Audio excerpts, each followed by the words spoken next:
Hussein, how are you doing today? I'm doing well. Good. I just have a couple of questions. And first of all, under your criterion, I believe it was justice, correct? That is correct. Now, what exactly is justice? Now, I know you provided the definition of what is just, but what exactly is justice in the spectrum of today's debate? In the spectrum of today's debate, well, I think you could define environmental justice. In fact, the trade observatory would do that by saying the principle of environmental justice holds that no people should be burdened disproportionately by environmental impacts simply because of their economic status. So that's one way. In addition to that, it needs to be looked at through a lens of fairness. If one voluntarily assumes this additional burden because they believe it will be profitable for them, now is that unjust or is that simply bad thinking on their part, or possibly it could help them? Well, you're saying voluntarily, so like if they accepted the additional burden? Exactly. If they accepted the additional burden, I think that really requires a more in-depth analysis as to whether or not they actually know the cost of that, as well as to whether or not they, the ones accepting it, are the ones that bear the additional burden, or whether they're simply passing the buck, if you will. Okay, so we have to determine whether or not they have the capability to decide whether they're able to have this e-waste. We have to decide whether or not they're presented with the information properly, as well as whether or not, really, again, whether or not they're capable of handling it.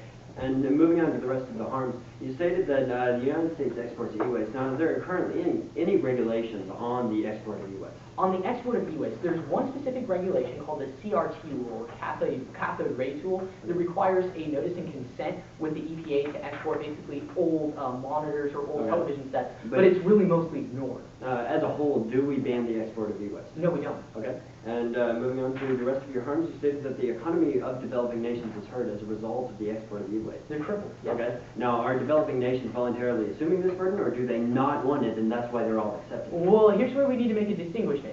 See, the governments of these developing nations aren't accepting it. In fact, China banned the Okay, so is the government or the people ultimately responsible for deciding whether the people are benefited? Right, and here's the key. Business owners of recycling operations are making that decision, and not the government, and not businesses employ? Who do businesses employ? People. In this case, people ignorant of the effects of e-waste. Okay. Now, if someone voluntarily takes a job processing e-waste, is that detrimental to them in the sense that they had no idea what they were getting into, or if they continue in this job, they think it's profitable, and the only way for them to generate an income? I'm not sure I understand the question. If someone voluntarily decides to process e-waste, is that unjust?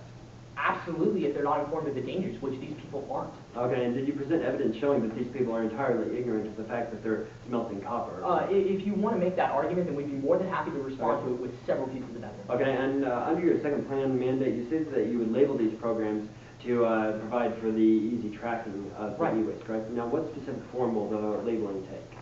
That will be, I believe it's the International Tariff Codes. I'm not sure on that. It was a Government Accountability Office recommended plan. Okay, and thank you for the question.